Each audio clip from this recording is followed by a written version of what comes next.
Robin Gibb, born on December 22, 1949, was part of a pair of fraternal twins, born just 35 minutes apart from his brother Maurice.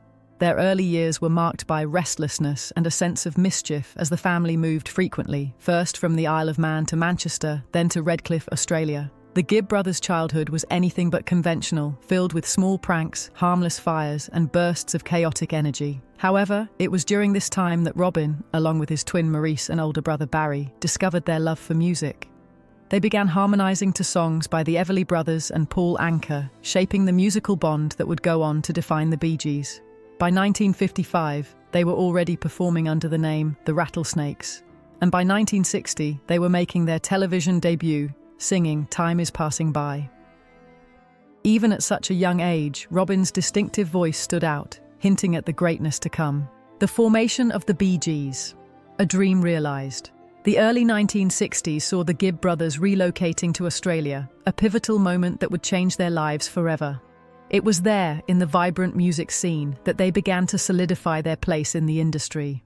In 1960, they appeared on the television show Strictly for Moderns, marking their first national performance. As young boys, they were already drawing attention for their unique sound. By 1965, their breakthrough came with the song I Don't Think It's Funny, where Robin took the lead vocal, showcasing his soulful and matured tremolo. As their music evolved, so did their fame. The Bee Gees quickly became a household name, and the group's success skyrocketed. They were no longer just a family of mischief makers from the Isle of Man. They were becoming icons of the music world. But as their success grew, so did the personal challenges that would plague Robin's life.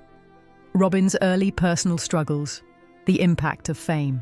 While fame appeared to be a dream come true for Robin, it was also a double-edged sword. His rise to stardom came with a cost, a turbulent personal life marked by emotional instability. Robin married Molly Hullis, the secretary to their manager Robert Stigwood, in 1968. However, their relationship was tested early on. They were together during the tragic Hither Green rail crash in the UK, a devastating event that claimed nearly 50 lives. The trauma of that experience bonded them, but as Robin's fame continued to grow, their marriage began to fray. The couple found themselves living in different countries. Robin in the US and Molly in the UK, raising their children, Spencer and Melissa. The strain of the separation, combined with Robin's increasing use of stimulants to cope with the pressures of touring, led to emotional turmoil. In the 1970s, their marriage dissolved, and Robin's mental health began to unravel, setting the stage for more public struggles ahead.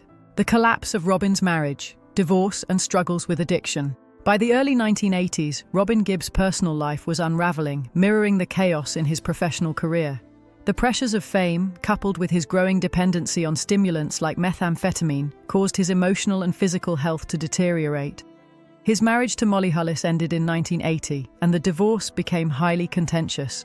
The media scrutinized the collapse of his marriage, and Robin was even jailed in 1983 for violating a court order by publicly discussing the details of his personal life. This marked a humiliating moment for the star, who had once been at the pinnacle of musical success. Despite his personal chaos, Robin sought solace in music and new relationships. In 1985, he married Dwina Murphy Gibb, an artist and writer, and they formed a deeply creative partnership. Yet even this new union was fraught with complications, and the rumors that would follow Robin's life for years to come were only just beginning. Family tensions and the tragic loss of Maurice Gibb. Robin's life was not only complicated by personal relationships, but also by strained dynamics within his own family. While the Bee Gees' harmonies were legendary, the brothers' bond was often tested by creative differences. In 1969, Robin temporarily left the group due to conflicts over creative control, a decision that left scars in their relationship. When Robin returned in 1970, the trio resumed making music together, but tensions never fully dissipated. These unresolved issues resurfaced after the death of Robin's twin brother, Maurice, in 2003.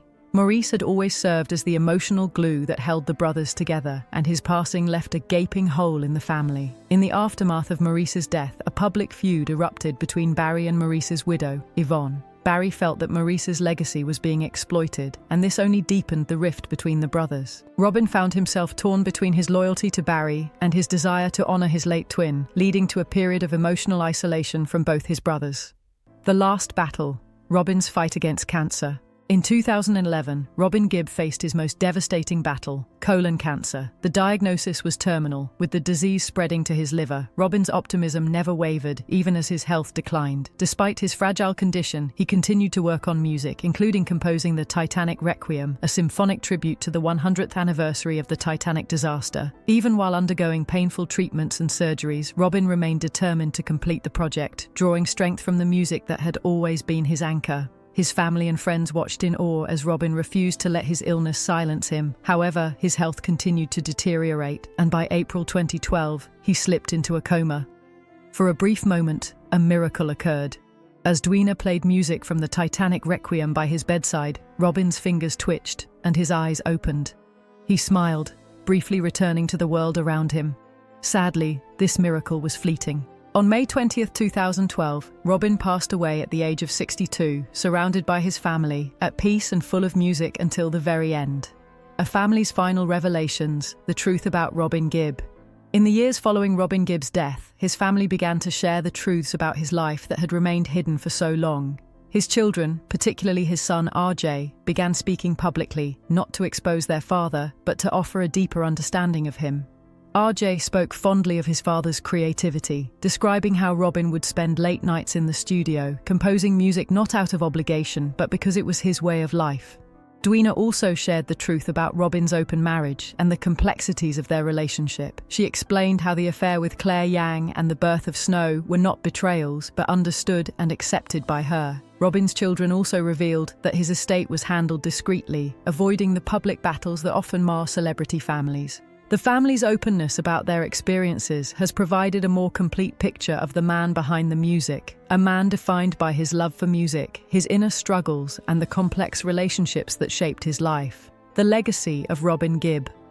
A man driven by love and music. Robin Gibb's life was filled with extraordinary highs and devastating lows, but through it all, one thing remained constant: his love for music. Even in his final days, he clung to the belief that music could provide him with solace and purpose. His children have now ensured that his legacy lives on, both through the music he created and through the stories they've shared about his life. Despite the challenges and struggles that marked his journey, Robin's story is ultimately one of resilience, hope, and an unwavering commitment to his art. His family's revelations have filled in the gaps of his complex life, shedding light on the man behind the myth. Robin Gibb may have left this world, but his music continues to resonate, a testament to the enduring power of creativity and the human spirit.